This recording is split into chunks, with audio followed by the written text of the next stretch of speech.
नमस्कार, मी मीनाक्षी फराड, सिद्धिविनायक विहारमध्ये राहते. आज गेली 25 वर्ष आम्ही इथं राहतोय. तर नानांचं सांगायचं म्हटलं तर गेली 21 वर्ष आम्हाला पाणी नव्हतं. तर ज्या वेळेला लॉकडाऊन लागलं होतं त्यावेळेला सुद्धा पाणी नव्हतं. तर नानांनी एका शब्दावर मला म्हणजे आम्हाला एक दिवसात टँकर दिला. म्हणजे जवळजवळ वर्षानुवर्ष ते चालू होतं. त्याच्यानंतर आम्ही बोर केल्यानंतर आम्हाला पाण्याचे कमी झालं. पण एरियामध्ये आमचा रोड नव्हता चांगला. रोड दिला त्यांनी, मंदिराचे पत्रे बसवले त्यांनी. आणि मेन रोडवरचा जो आता काकांनी उल्लेख केला श्रीराम चौक, तर तिथं दिवाळीचे प्रोग्राम म्हणजे दिवाळी पहाट हे आम्हाला पुण्यात जायला लागायचं.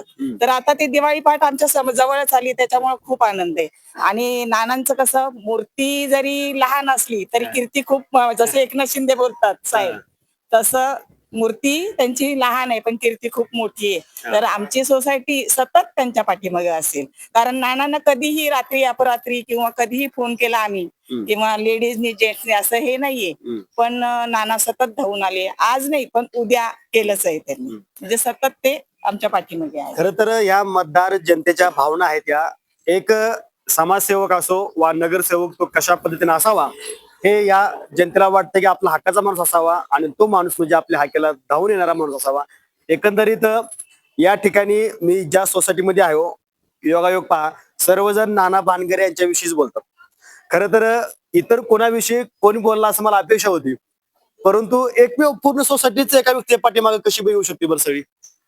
काम करतात. आणि मेन म्हणजे काय झालंय, नानांचं कसं आहे तुम्हाला आता जसं म्हटलं मी की नानांना रात्री फोन केला तरी ते असं हे नाही, बघतील मिस कॉल फोन का आला ते उचलणार म्हणजे उचलणार. भले घरचा माणूस, अगदी घरचा माणूस वाटत त्यांच्याशी बोलताना असं म्हणजे औपचारिकपणा असं वाटत नाही, भीती वाटत नाही. आम्ही आमचे काही अडचणी त्यांच्याकडे अगदी बिनधास्त कधी घेऊन जाऊ शकतो, त्यांना बोलू शकतो, फोन करू शकतो. एवढं कुठलाच नगरसेवक एवढं जवळ नसतो ना. काल परवापर्यंत लोक येत होती की तुमच्या सोसायटीचं मतदान आमच्याकडे फिरवा, पण नाही ना, गद्दार व्हायचंच नाहीये. ज्यांनी काम केलं आणि ते करणार आहे तिथून पुढे त्यांनाच आम्ही मतदान देणार. नाना म्हणजे फॅमिलीचे एक मेंबरच आहेत, आमच्या फॅमिली मेंबरच आहेत. आणि आम्ही नाना म्हणजे आम्हाला इतकं हे आहे की नाना कधी आम्हाला असं पाठ फिरू शकत नाही. आणि दुसरी महत्वाची गोष्ट माहितीये का, आतापर्यंत आहे ना बाकीचे दुसरे कुठले प्रचाराकरता आलेच ना आमच्या सोसायटीमध्ये. आले इथं येतात, जिथं परत जातात. हा झेंडा वगैरे येतो.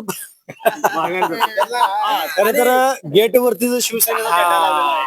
आणि कसं आहे, आता इतक्या वर्षापासून आहे ना, इथला बऱ्याचशा लोकांना माहिती सिद्धिविनायक विहार सोसायटी म्हणजे ही नानाची सोसायटी.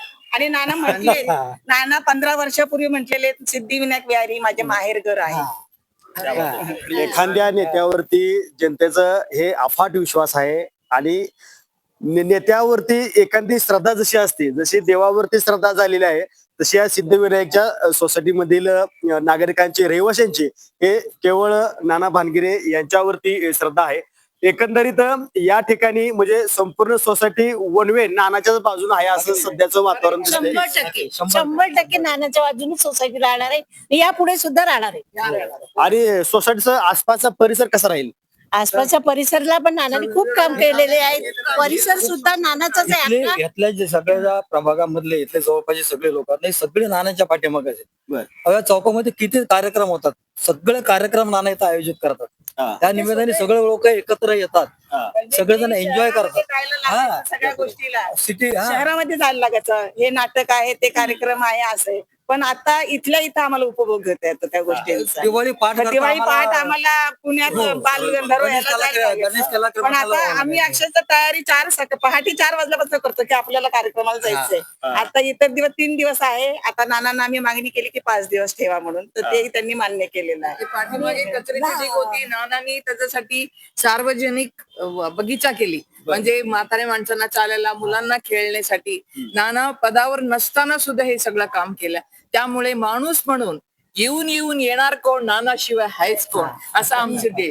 आणि आम्ही प्रार्थना करतो श्रीराम चौकामध्ये नाना स्वतः येतात, प्रत्येक कार्यक्रमाला नाना स्वतः येऊन ते पण एन्जॉय करतात आमच्या सोबत. खर तर मंडळी, या ठिकाणी आपण सिद्धिविनायक सोसायटी जी आहे या ठिकाणच्या रहिवाशांच्या या भावना आहेत, केवळ की आपण धनुष्यबाण या चिन्हाचा व्यक्ती म्हणजेच नाना भानगिरे आणि त्यांची संपूर्ण टीम त्यांचे सवंगडी यांना भरघोस मताने आणि मताधिक्यानं विजय करायचा आहे आणि गुलाल उधळण्याचे चान्सेस कसे वाटतात, किती टक्के वाटतात काय? बोलाल 100% उधळणार प्रश्नच नाही.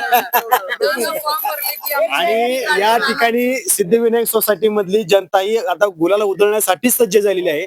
आपण बघत राहूयात. आता लवकरच हे काम हा कामाचा गुरु आहे आणि याच कामाच्या जोरावर ते नाना बाबतीत ही सकारात्मक जनता आहे आणि या जनतेला पुनश्च एकदा नानांना निवडून आणण्यासाठी ते काम करणार आहेत. आणि